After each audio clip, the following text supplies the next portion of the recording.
François Bon, 1925-2025, une année avec Howard Phillips Lovecraft. On est toujours dans son petit carnet de 1925 et j'en reviens pas. On arrive bientôt aux 2/3 du mois de juin, lequel le mois de juin est quasiment à la moitié de l'année. Ce grand marathon, et à un moment donné, on verra au loin là, le bout. Vous savez, comme dans la vidéo précédente, on avait cette jeune fille de 17 ans, Gertrude Hederle, qui, quand elle fait le récit de sa navigation dans la Manche, il y a des vents contraires, il y a des houles très brutes, il y a son père sur le bateau qui fait pression pour qu'elle remonte, qu'elle abandonne. Elle a même pas 18 ans et elle est en train de faire là, ces 30 km de Calais à Douvres. Et à un moment donné, au bout là, d'une vingtaine d'heures de natation dans l'eau froide avec des lunettes de plongée qu'elle fait tenir, qu'elle a rendues étanches avec de la bougie fondue, elle aperçoit au loin la ligne blanche, mais très loin des falaises de Douvres. Alors, pour ça aussi qu'hier, j'ai trouvé important cette jeune-là qui plonge dans l'eau noire là, de Manhattan pour rejoindre Sandy Hook 20 km plus loin et battre ce record. Cette jeune fille malentendante. Bon, mais je reviens pas, c'était la vidéo d'hier, c'était un événement du week-end. Lovecraft, ce dimanche, a passé un moment de l'après-midi à lire les suppléments littéraires du New York Times. Nous, on avait fait des 15 et 16, justement, puisque dans le journal, aussi bien le 15 que le 16, on trouve là ce qui s'est passé le week-end. C'était même assez impressionnant parce que le samedi, il y avait eu cette balade de Sonia et Howard. Là, ils sont retournés dans un endroit qui, pour eux, est un endroit fétiche là, du pourtour de New York, c'est Elizabeth. Juste là dans le New Jersey, derrière Newark, et pour rejoindre Brooklyn à Elizabeth, il faut prendre un ferry qui vous dépote à Staten Island. À Staten Island, on prend un bus qui remonte là encore vers le nord-est, et de là un deuxième ferry qui vous amène à Elizabeth, donc c'est pas rien, et on revient en faisant la grande boucle par Newark. Et le dimanche, un même ferry, celui qui s'appelle justement le Brooklyn, parce que tout le monde a chaud, tout le monde veut se rendre là au bord de la mer. Ce bateau se prend un grand ponton flottant. Il y a des blessés. Ça aurait pu être eux, mais bon, ça c'est l'anecdote. Nous, c'est pas l'anecdote, c'est comment l'imaginaire vient sourdre là de ces toutes petites inflexions dont on se saisit au quotidien. Ce ne sont pas des grandes inflexions, mais on a décidé d'en faire 370 fois la somme, et qu'à ce moment-là, peut-être, on aurait quelque chose qui signifiera pour nous, directement pour Lovecraft. Tenez, par exemple, aujourd'hui, on va faire un lien direct de Howard Phillips Lovecraft à Sgt. Pepper's Lonely Hearts Club Band. Vous y croyez? Démonstration. Alors cette semaine, pas de grands événements. Lovecraft et Sonia sont ensemble dans le petit studio exigu. On n'a pas de lettre qui nous soit parvenue. Il écrit toujours à sa tante Liliane, à sa tante Annie, mais ces lettres ne nous sont pas parvenues. Toujours, je radote un petit peu, comme dire que aujourd'hui, on va examiner jeudi 18 et vendredi 19, alors que nous, le 19, c'est jeudi, toujours une journée de décalage. Sonia, dans la journée, en principe, s'en va à Manhattan, où on peut supposer que comme si elle est revenue là, impromptue de son séjour de santé à Saratoga, c'est pour être en contact avec un nouvel employeur qui va bientôt l'expédier à Cleveland, et Lovecraft reprendra sa vie de célibataire. Mais qu'est-ce qu'elle fait à Manhattan avec ce nouvel employeur? Peut-être simplement prendre connaissance fine des différents services de cette chaîne de grands magasins. Elle va être acheteuse mode, ou simplement refaire le tour des fournisseurs avec lesquels elle va traiter depuis Cleveland. Là aussi, on est à tâtons, on s'en tient au plus plausible, mais le plausible, on sait bien que c'est jamais comme ça que ça marche, la vie. Alors quelquefois on a des choses très concrètes comme hier, donc mercredi 17 qui était mardi pour nous, si je me trompe pas, Lovecraft est allé au coiffeur, il était temps. Vous savez qu'à Brooklyn, il a repéré une petite échoppe qui paye pas de mine, une petite échoppe qui est en entresol, mais qui fait seulement 5 cents. Il trouve que le praticien est vraiment très bien, tout ça je fais toujours.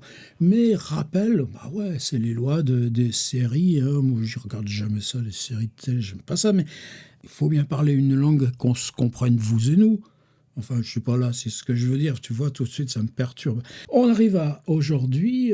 Hier, donc, il y avait eu cette réunion, l'immuable réunion hebdomadaire des Boys.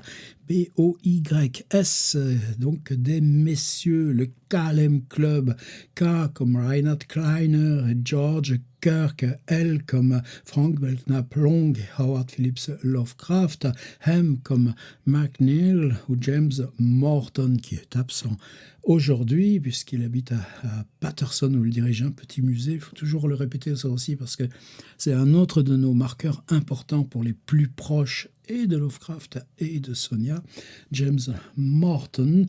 On arrive à aujourd'hui. Aujourd'hui, eh bien, il se lève tôt. Il se lève tôt et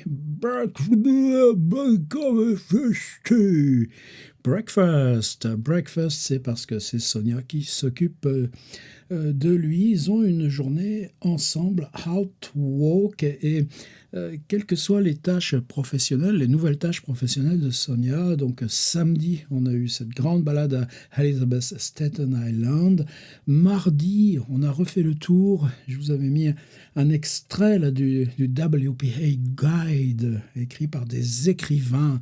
Cette question des guides et cette question là, du travelogue qui tente beaucoup Lovecraft. Il va laisser toute une matière brute de voyage dans le Vermont, dans le Québec, mais qu'il n'aura pas achevé. Donc on ne sait pas du tout ses intentions par rapport au guide. Mais oui, le guide comme les guides Michelin, c'est un geste rédactionnel fort. On a ça jusqu'à maintenant. On prenait des auteurs de premier plan, comme mes copains Olivier et Jean Rollin, les deux frangins. Ils ont travaillé, par exemple, Jean Rollin, beaucoup pour le magazine Air France, le truc qu'on vous distribue dans les avions. Et quand POL le reprend, et puis il met ça, ça s'appelle La peau de l'ours ou un truc comme ça, L'homme qui a vu l'ours, je crois, je sais plus, cette grosse anthologie là de textes de commandes de Jean Rollin partant au bout du monde pour raconter. C'est prenez aussi Nicolas Bouvier.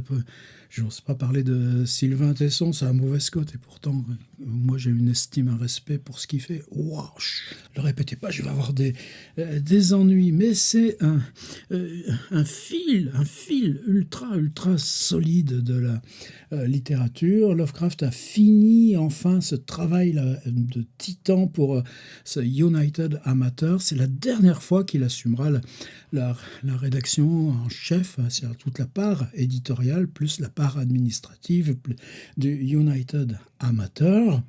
Et donc mardi, on a fait une autre balade qui m'interrogeait parce qu'on est allé dans ce quartier d'Inwood, qui est aussi un des points de l'expansion urbaine de New York, mais expansion urbaine dans un coin où il y a encore des fermes, des bois, des collines. Et donc entre Elizabeth et Inwood, on peut se dire que les Lovecraft n'ont pas renoncé à une vie ensemble, mais sur des bases différentes, dans l'orbite de New York, mais hors de Manhattan, Brooklyn, Harlem, Bronx, qui sont le cœur, disons, le plus théâtral. C'est George Kirk qui dit « J'ai pas besoin d'aller au théâtre, la ville est un théâtre ». Et on arrive donc à ce jeudi 18, qui est mercredi pour nous, c'était hier. Lever tôt, breakfast, donc samedi, mardi, aujourd'hui, ce sera encore aller avec Sonia, marcher. C'est que la pollution sur New York, dans le dossier lien, il y a ces deux films pour moi qui sont tellement importants. $24 Island de 1927 de Robert Flaherty, documentariste, mais un documentariste là, qui nous montre là, la peau de New York, ses rouages, et puis cette œuvre de 1922 de Charles Schiller et son ami John Strand, Manhattan, c'est le quotidien de New York, dans cette pollution, ces fumées, cette promiscuité, cette foule là, qui canalisait sans cesse. Donc pour la santé de Sonia, ce How to Walk, c'est une sorte de discipline dont il semble que les deux époux se l'imposent. Donc le matin, breakfast, right, écrire quoi? On ne sait pas. Il reçoit le livre de Loveman, le facteur qui donne à Madame Burns, la logeuse, ce livre de Loveman. Elle, Monsieur Lovecraft a un livre pour vous. Je n'ai pas encore fait la recherche de savoir de quel livre de Samuel Loveman, quel recueil de poèmes il s'agit. On garde ça pour y revenir. Encore écrire, dinner, ça veut dire que la journée a passé, il n'y a pas eu de départ de Sonia, sinon il n'y aurait pas eu de breakfast. Right. Écrire quoi? Quand est-ce qu'on le saura? C'est probablement encore des lettres et des lettres, encore probablement pour United Amateurs. On dîne donc forcément vers 5 heures du soir et on s'en va marcher. On part Flatbush Avenue, alors avec de Clinton Street, quand on revient comme ça vers le Brooklyn Bridge, là où on descend donc sur Manhattan par Dumbo. Ensuite, là, c'est le City Hall de Brooklyn, c'est là où loge de l'autre côté encore Kleiner, Loveman, et puis il y a cette grande Flatbush Avenue. On s'est tous perdus à dire sur un plan, on arrive sur Flatbush, regarde, on sort du métro à Flatbush et on marche jusqu'ici. Et puis une heure après, il encore à marcher sur cette avenue gigantesque. Mais à l'époque, quand on lit là, ce journal, rappelez-vous par exemple comment il s'est équipé en petite soucoupe et en petite tasse bleue chinoise d'occasion, ou bien les brocantes, ou bien les bouquinistes, et donc c'est un monde qui grouille, qui fourmille tous ces bords de Flatbush Avenue en 1925. Et tout au bout, il y a cet immense parc, ce parc de Brooklyn, ce parc qui s'appelle Prospect Park, avec le jardin botanique, avec le musée de Brooklyn, une nouvelle aile consacrée à l'art américain, un vieux cimetière perdu dans les collines, un étang, et qui est un lieu où Lovecraft aime aller, non pas seulement marcher, mais tout simplement lire et écrire. C'est une sorte de bureau de plein air. Mais là, Flatbush Avenue, ils vont s'arrêter au cinéma. Et grande aventure, figurez-vous. Hier, tu vois, il y avait quelque chose qui me retravaillait. J'ai dit non, je ne vais pas faire de vidéo, je vais regrouper les 2 jours dans la vidéo. Et j'ai quand même envoyé, évidemment, mon rituel du PDF quotidiennement, puis venez, nous laissez pas. Ouais, on est 130 et quelques, il n'y a pas besoin de vous. Hein. Oh, rassurez-vous. Non, mais moi, c'est génial. Tous les jours, je peux écrire. Tous les jours, tu peux manipuler, tripoter. Tu es dans qu'est-ce qu'on fabrique avec de l'écriture? Mais j'étais pas à l'aise. Parce que, alors, ici, quand tu poney les sailles,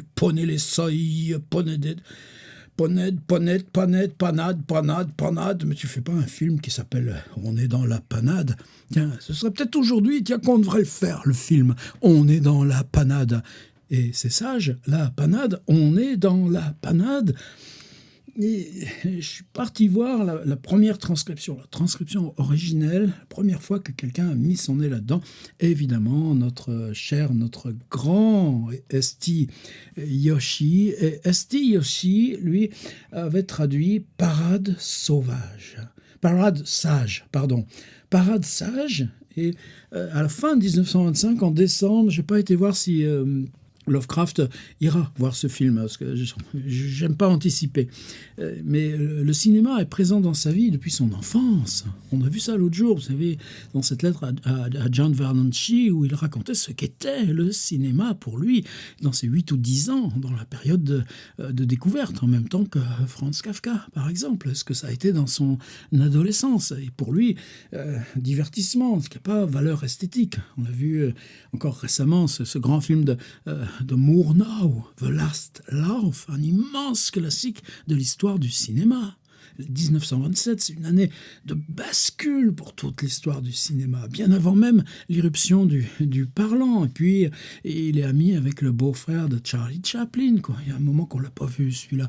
Il est ami, et là, dans le Calem Club, il y a un gars qu'on voit pas souvent, mais chez qui il se rend parfois, qui s'appelle Dench. Et Dench, c'est l'auteur d'un livre sur comment faire les films et qui vit de chroniques sur la technique du cinéma. Donc pour moi, c'est un point important. J'ai souvent cité par exemple Hans Ziegler, ce berlinois ami, qui a fait un livre qui s'appelle Berlin est trop grand pour Berlin. Et Ziegler a fait un livre qui s'appelle Kafka va au cinéma. C'est-à-dire qu'il a pris dans le journal toutes les allusions au film ou dans les conversations avec Janusz, tous les films qu'a pu se rendre voir Franz Kafka. Et très souvent, on ne les retrouve pas. Il n'y a plus de pellicules, c'est perdu. Mais pour Lovecraft, je pense qu'on est aussi dans la nécessité, là, examiner l'histoire du cinéma à l'aune d'un relevé qui s'en fait là au quotidien dans des pratiques de gens qui sont d'abord des intellectuels, mais pour qui le cinéma évidemment fait partie là, de l'expérience de vie la plus directe. Et puis alors je m'étais mis à chercher. Et donc en décembre 1925 sort un autre film qui va être un classique, ça s'appelle The Great Parade avec King Vidor. Mais c'est seulement en décembre. Alors, est-ce que c'est à cause de Great Parade que Yoshi a proposé ce parade sage? Mais même ça tenait pas, quoi, sage parade et tout ça. Et merci à notre enquêtrice principale. Et évidemment, c'est un travail collectif. Évidemment, moi, je ne pourrais pas, là, même s'il y a beaucoup de boulot qui se fera après là, ce déchiffrage jour par jour.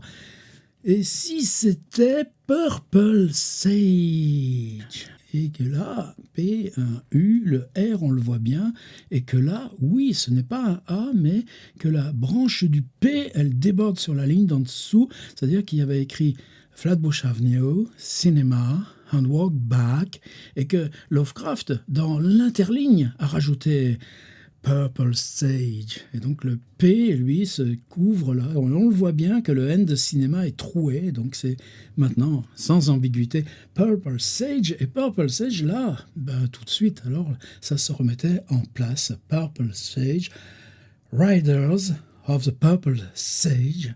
Et c'est un film dont le succès a été formidable. Et vous cherchez les affiches, en voilà déjà 4, mais il y en avait plein d'autres. Et le héros s'appelle Tom Mix. Et notre tête chercheuse enquêtrice principale, qui, là, dit « Mais oui, Tom Mix !» Sgt. Pepper's. Sgt. Pepper's avec son panthéon des figures emblématiques de l'époque. Welcome the Rolling Stones. Et moi, ça... Alors, c'est pas mon premier 33 tours. Mon premier tour, c'était Black as Black par les Equals. Mais ça a été pour mon BEPC, mon brevet. C'est mon oncle de Reims, mon parrain, Jean Biro, parce qu'à la maison, quand même. Donc moi, pour le BEPC, j'ai eu un électrophone, un petit électrophone Tepaz avec le petit haut-parleur ovale à l'intérieur du couvercle, le bras qu'on posait dessus. Et mon deuxième disque, ça a été le Sgt. Pepper's. Et bien sûr, si c'est pas le parrain de Reims qui l'avait offert, moi, c'est pas dans ma famille qu'on m'aurait laissé à disposition. Tel le scandale, Sgt. Pepper's. Et cette image, alors c'est pas le mien, j'ai quelques disques là-haut, j'en ai gardé, ce sort de fétichisme bizarre. Mais c'est comme ça, t'as des trucs que tu traînes, mais c'est ton... Est-ce qu'on peut changer d'adolescence? Tu changes pas d'adolescence, alors tu gardes quelques petits trucs. J'ai pas gardé mon Solex, j'ai pas gardé ma première de chevaux, mais j'ai gardé quelques 33 tours des Rolling Stones. Get Your Years Out au Madison Square Garden, qu'on trouve ici souvent. Et donc, il y a un jour, j'ai racheté Sgt. Pepper's. Et dans la couve, dans la pochette de Sgt. Pepper's, il y a cet encart. Et dans cet encart, évidemment, et ça c'est légendaire, en tout cas pour ceux de ma génération, il y a les 85 ou 86 personnages qui composent composent cette pochette, chacun avec un petit numéro et un nom, et des acteurs, évidemment, il y en a plein. Il y a Lewis Carroll, non, c'est pas un acteur, ça c'est un auteur, il y a H.G. Wells, il y a Edgar Allan Poe, et il y a Oscar Wilde, et juste à côté de Oscar Wilde, eh bien, il y a là, Oscar Wilde, il est ici, figurez-vous, juste à côté, il y a un gros Stetson de cow-boy, et donc cet après-midi, Howard Phillips Lovecraft était là à regarder les prouesses là, de ce film qui est pionnier du western, des figures archétypes du western, le héros étant Tom Mix. Alors, l'autre nom qui est là, c'est Zane Grey. Zane Grey, c'est un auteur de romans populaires, un auteur de petits livrets à succès. Oui, mais Zane Grey, qui fabrique l'archétype, l'image de l'Amérique, en particulier en déclinant comme ça toutes ces histoires d'action. Et donc c'est d'après le livre de Zane Grey et Riders of the Purple Sage, il y aura un remake parlant en 1941. Les affiches, oui, elles sont déjà en couleur. Attention, le film est en noir et blanc, mais les affiches, elles sont souvent illustrées à la main. C'est du dessin, c'est pas de la photographie du tout. Et c'est une œuvre, c'est l'histoire spécifique de l'affiche. Donc il y aura un remake de Riders of the Purple Sage, donc qui sort en mars 1925. Donc évidemment aucune ambiguïté maintenant par rapport au déchiffrage. On enverra gentiment un mail à Epoch Compass Press au bout de l'année avec les tout petits détails qu'on a relevés pour que Derek Hussey puisse les intégrer ou en parler avec Hesti Yoshi. De toute façon, par rapport au monument que nous laisse ce gars, on ne va pas chipoter. Et Zane Grey, Lovecraft, qu'est-ce qu'il en pense? Alors évidemment, tu penses Cowboy, ce que tu vas voir, c'est les 2 volumes de la correspondance avec Robert Howard, et la correspondance avec Robert Howard qui lui vit dans le Texas et qu'il se suicide en 1936. Pour Lovecraft, c'est une sorte de déchirure aussi ultra profonde. De 1932 à 36, on a une des plus importantes correspondances, des lettres qui font souvent 30 pages, 40 pages. Vous comprenez que le write, pour lui, écrire, si on écrit une lettre, il n'y a pas de différence qualitative entre la lettre et l'écriture en tant que telle. C'est intransitif. Et c'est Robert Howard, qui lui parle de Zane Grey, parce que dans les histoires que lui fabrique, c'est pas que Conan le barbare, mais ce qu'il cherche, c'est une idée comme ça de l'histoire populaire, et pour lui, Zane Grey compte.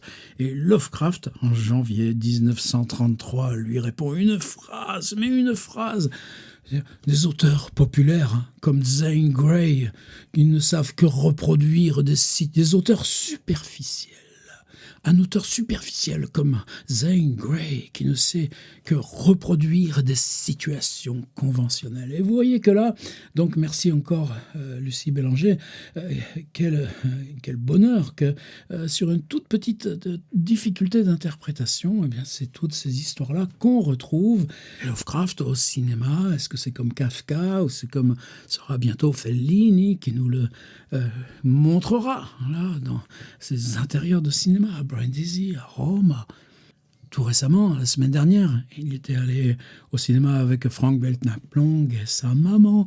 Et là, il nous avait pas mis le titre. Donc, s'il écrit le titre là dans l'interligne, c'est bien que pour lui, ça sortait de la moyenne, ça sortait du divertissement.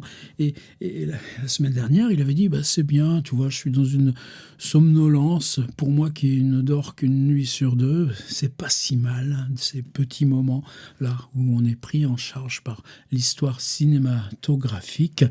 Voilà pour Riders of the Purple Sage. Il y aura même un groupe de country comme les Byrds ou Graham Parsons qui reprendra New Riders, les nouveaux chevaucheurs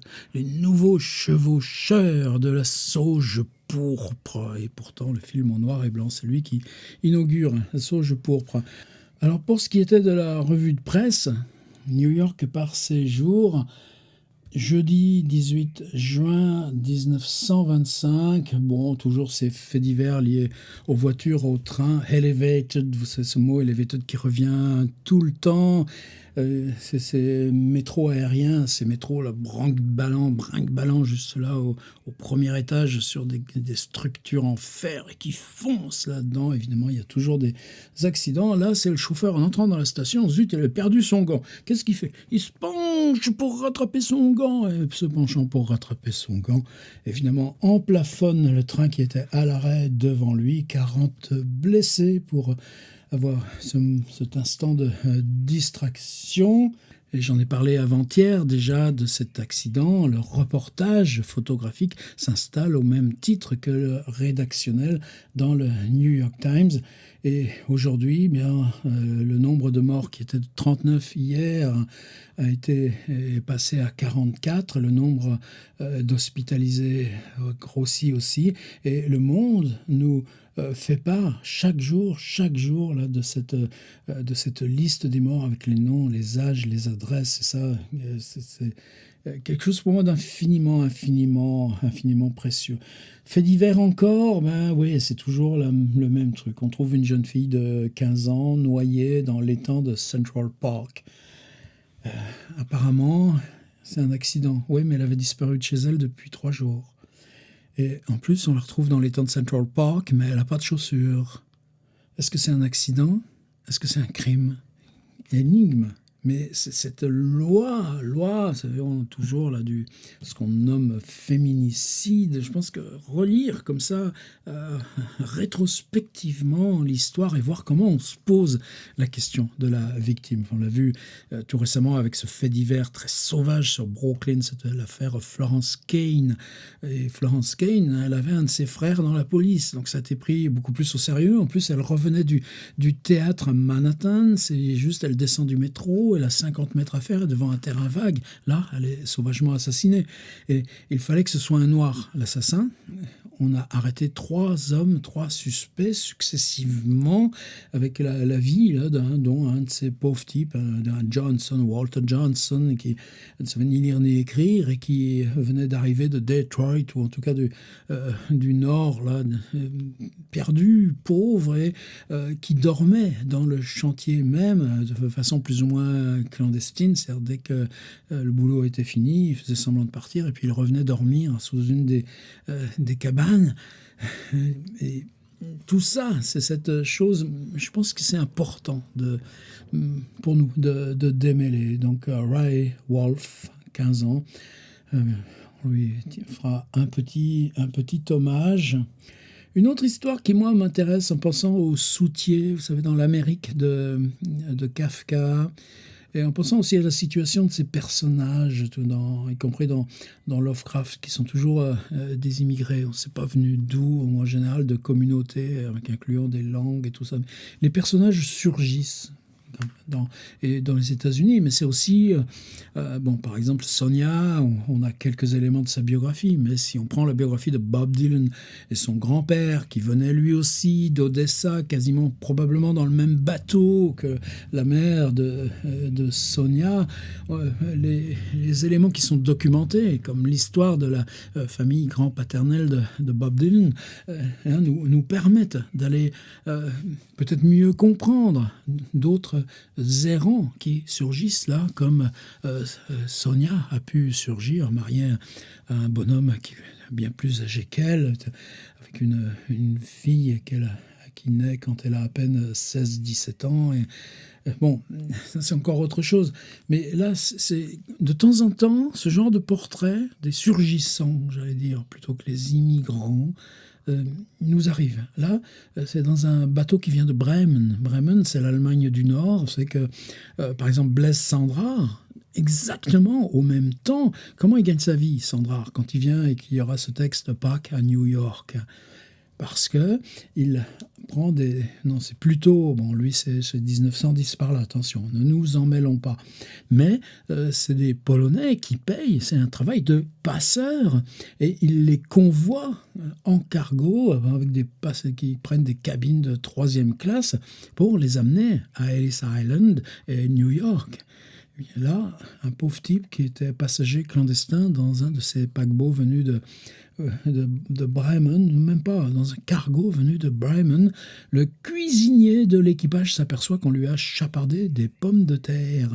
Et c'est pire que ça, c'est que dans sa réserve de pommes de terre, il y a toujours des rats dans les navires. Vous savez, les rats quittent toujours le navire le premier.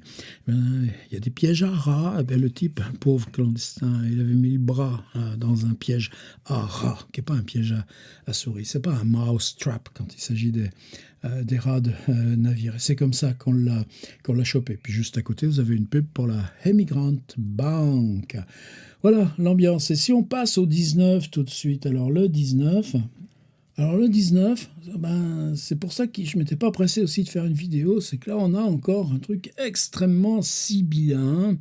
Je reviens au carnet. Le 19, on a 2 lignes plus un mot, up known. Up known, alors là, ça veut dire, on peut le savoir avec certitude, que si hier Sonia est restée et qu'ils ont fait cette grande balade, puis retour par Fort Green Park, notez aussi qu'ils ne mangent pas comme ils le font souvent, ils ne s'arrêtent pas là au John's ou au Taormina ou au Tiffany, comme ils font ces petits trucs pas chers. Donc on comprend que l'angoisse financière soit quand même bien présente, sans doute amplifiée par le cambriolage et on n'a rien retrouvé. Et donc, il va falloir investir dans un costume. Et un costume, même si c'est $25, ce sera quasiment 3 semaines de vie qui vont partir là pour un costume en solde. Mais on rentre directement, on s'achète quand même des refreshments. Alors, refreshment, ce sera de la limonade. Mais si on la prend au Tiffany, au moins, elle sortira des frigos, oui, des réfrigérateurs, même si on n'a pas encore de frigidaire, mais il y a de la glace à New York. Et donc, on se monte refreshments pour Lovecraft Ginger Ale ou limonade. On se monte ça et ce sera juste la fin de la petite fête. Et aujourd'hui, ce vendredi 19, jeudi pour nous, Sonia a dû repartir tôt le matin à Manhattan, puisque Lovecraft en profite pour reprendre ses habitudes de se lever à midi. Et puis, est-ce que tu parles de manger ou quoi que ce soit? Il n'y a pas notion breakfast, il y a juste écrit des lettres. Et cette fois-là, après write, il y a letters. Toujours ce grand inconnu derrière. Dinner. Alors, si on marque dinner et qu'il n'est pas sorti, probablement que Sonia est revenue. Mais vous voyez comme c'est à tâtons, et puis que finalement, il ne faut pas s'en renchérir, ça n'a pas d'importance. Mais souvent, il le dit. Alors, justement, souvent, il dit, là, par exemple, Sonia avait rapporté des bananes. Sonia était passée, là, chercher des groceries. Elle revient avec de l'épicerie. Elle revient avec de quoi faire un petit dîner. Non, là, il n'y a ni marqué Sonia, ni marqué ce qu'on mange, il y a juste un dinner.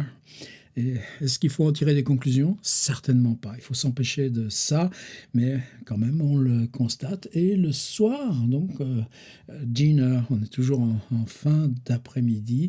Read, Rhode Island History. Et c'est ça dont je suis parti pour la une de mon PDF. Alors, vous savez qu'on a un document très précieux, toujours St. Yoshi. Vous savez l'histoire, je l'ai répété 30 fois ici. À sa mort, Lovecraft probablement 1100 ou 1200 livres chez lui, la College Street. On a la photographie de sa pièce. On a 2 photographies sous 2 angles de sa pièce de travail faite par Bob Barlow, qui a 18-20 ans à l'époque, et donc l'exécuteur testamentaire que nomme Lovecraft, et il lui laisse aussi tout un tas d'instructions, tel livre à donner à telle personne, tel livre à donner à telle personne, et il en reste. Et ça, c'est la tante Annie Gamwell, donc qui louait à College Street cet appartement. En gros, c'est 2 studios avec une pièce commune qui est rattachée au studio de Lovecraft. Donc lui, il a 2 grandes pièces, elle n'en a qu'une seule, et c'est la pièce commune qui sert évidemment de bureau et tout ça. Et une fois Howard décédé, Annie, c'est pas son truc à elle. Donc elle demandera à la voisine du dessus d'établir l'inventaire de tous les livres. Donc un inventaire des livres, c'est telle année, l'auteur, le titre, publié telle maison, c'est une liste. Et Yoshi, il reprend cette liste et il en fait un travail bibliographique en recoupant avec la correspondance, en recoupant pour qu'est-ce qu'avait Lovecraft dans la bibliothèque, c'était quoi son Baudelaire, c'était quoi son Maupassant, c'était quoi son Dante, c'était quoi. Et bizarrement, ce petit utilitaire, moi je m'en sers tous les jours, vous savez bien, dans ce décryptage qu'on fait. Et j'ai pris tout simplement, là, Yoshi fait toujours des index formidables, simplement les livres dans cette bibliothèque de Lovecraft qui sont liés à l'histoire du Rhode Island. Bacon, Narragansett Bay, Historic and Romantic Associations, Edward Field, State of Rhode Island and Providence Plantation in the End of the Century, Alice Gleason, Colonial Rhode Island, publié à Pawtucket, cette ville industrielle, cette banlieue industrielle collée à Providence, mais j'aime pas le mot banlieue. James Davis Knowles, un livre sur mémoire de Roger Lee Williams, le fondateur de l'État du Rhode Island, Corners and Characters of Rhode Island, Charles Lippitt, la Lippitt House, c'est un gros commerçant, mais cette Lippitt House, elle est pile en face Angel Street, d'où était la maison du grand-père Wakefield, et cette maison dont Lovecraft n'a jamais accepté la disparition. Et quand on visite la Lippitt House, puisqu'elle est maintenant une sorte de monument historique, on retrouve l'ambiance là, de ce qu'était cette maison là, de la grande bourgeoisie à laquelle appartenait le grand-père. Catherine Pyle, Once Upon a Time in Rhode Island, les Annales, et il y avait 2 tomes, le volume 5 par exemple, et le volume 2 des Annales de la ville de Providence, etc. etc. Voilà. Et là tout d'un coup, on a peut-être une sorte de dépli. Read Rhode Island History, ça ne veut pas du tout dire que c'est un de ces livres-là, mais justement, tout le temps, chez les bouquinistes, avec Kirk, avec Loveman, personne n'en veut de ces bouquins-là. Donc, un livre de 1905 sur le Rhode Island, pensez, édité à Boston, à New York, ça vaut quelques cents, et voilà, ça c'est incursion dans la bibliothèque de Lovecraft à partir de cette indication. Alors, tout simplement le journal directement. Alors moi je m'amuse, faut me pardonner. L'autre jour on avait des histoires de Lovecraft et ses chaussettes, il demandait des chaussettes à la tante Annie, il lui expliquait que de toute façon il y avait plein de chaussettes trouées, mais c'était pas grave, parce que quand il y avait des chaussettes trouées, il les prenait pour marcher, que donc au lieu de les laver, il n'y avait plus qu'à les jeter. Alors maintenant, comme une fois on a pris des publicités de chaussettes, je continue les publicités, comparer avec les chaussettes de John David chez Phoenix House, les revues aussi. C'est important aussi parce que vous voyez la quantité de rédactionnel. Et là, Lovecraft, right, il y a ça aussi en ce moment. Il essaye de fabriquer du rédactionnel pour que Leeds puisse les vendre à des entreprises concernées. Et là, par exemple, cette revue, July American Magazine, évidemment, là, on a un rédactionnel et c'est ce dont rêve Lovecraft comme d'un travail qu'il pourrait faire depuis Providence. Évidemment, lui, ça va louper. Et juste comme il lit Rhode Island, l'histoire du Rhode Island, une publicité de l'Office de tourisme avec les petits personnages qui sont sur la plage de Narragansett, la magnifique plage de Narragansett, première chose que j'ai connue en allant dans le Rhode Island. Et je me souviens parfaitement de la date, Jean-Philippe Toussaint s'en rappelle aussi probablement, il revenait de San Francisco avec le tout premier iPad que j'ai vu. C'est un grand moment. Alors, allons voir dans le journal, parce qu'il se passe quand même là quelque chose d'important. On va changer ici, on va écrire, alors c'est dans l'ordre américain, 06 19 1925, go! Et quand on arrive là sur la une du New York Times, aujourd'hui, on a enfin des nouvelles de Amundsen.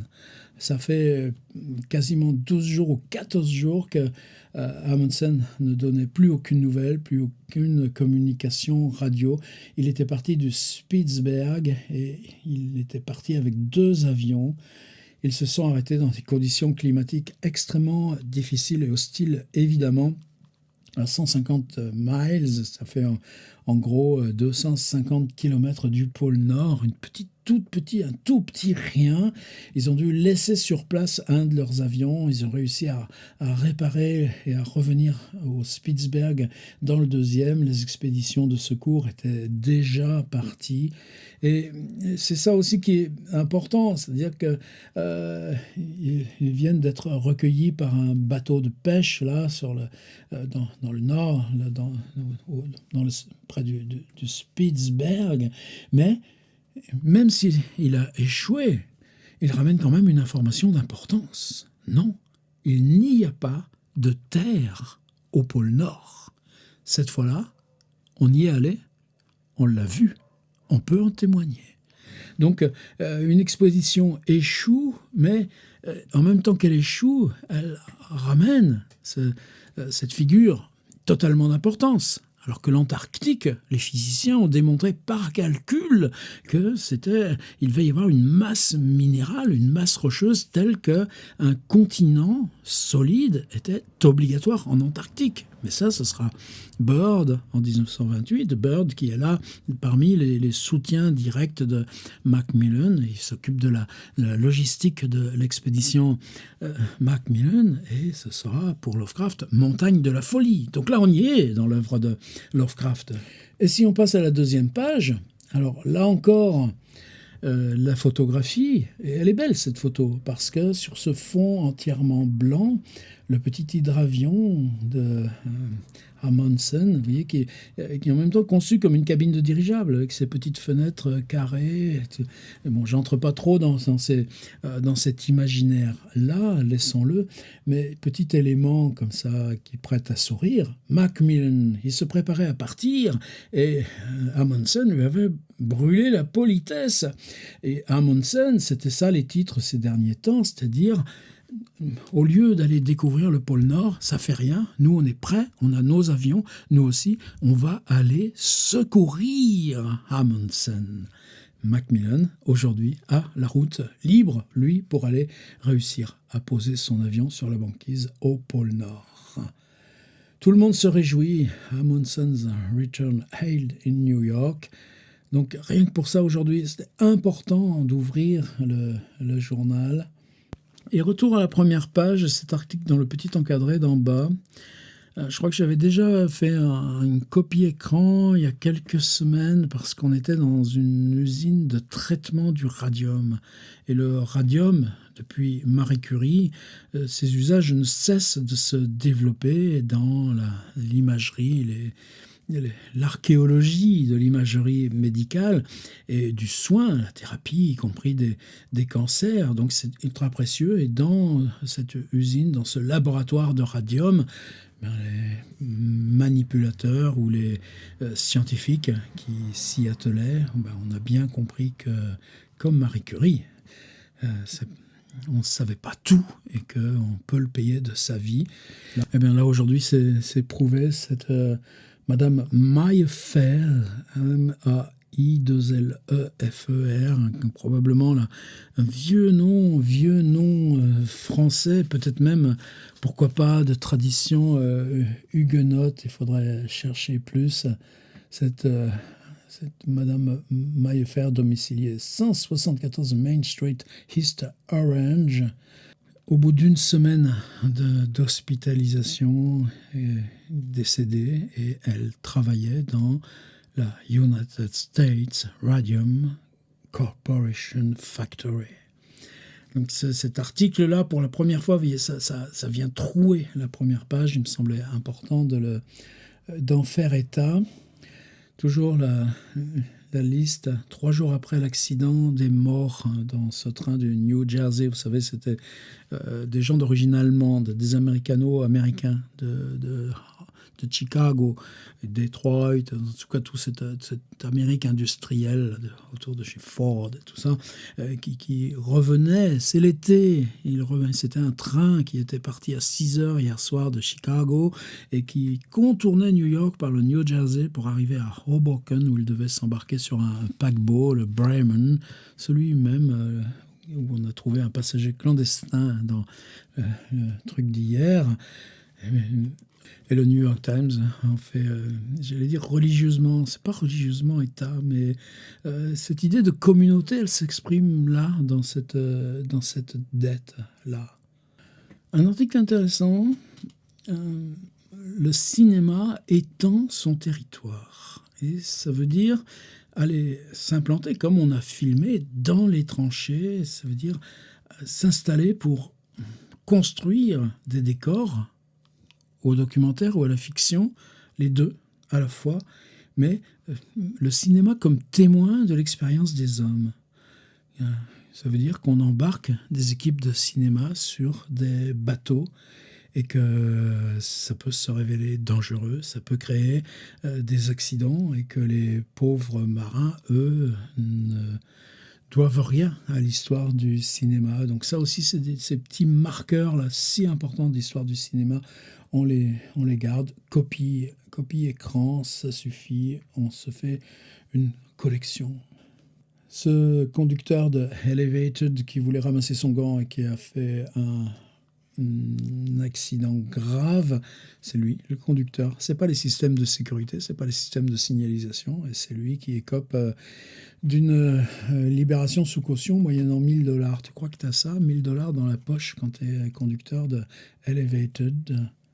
Les fouilles archéologiques, ça, je pense que Lovecraft ne loupe jamais dans le journal ce qui concerne ça. Hunter College. Hunter, c'est une des grandes facs new-yorkaises comme Columbia, comme Ohio. 284 filles en sortent diplômées cette année. Là aussi, il y a ces lentes fracturations, ces lentes porosités qui s'installent à même une société. La publicité touristique pour le Rhode Island, je lis même, croyez-le, chaque fois, il faisait quel temps quand ils vont se promener? Whatever. Vous l'avez compris, chaque jour nous donne de la matière, et le bonheur que c'est quand on se dit « Waouh, on est presque aux 2/3 du mois de juin qui sera la moitié du grand marathon qu'on a entrepris là, du grand marathon qu'on a entrepris de faire. » Alors, inscrivez-vous.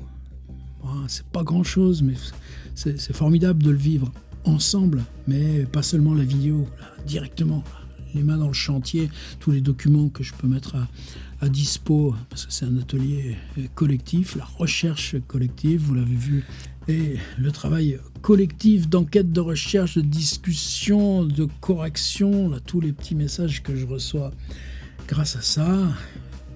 Rejoignez-nous, et de toute façon, à demain. Je me planque un peu derrière le micro, vous savez pourquoi? Hop là, petit accident.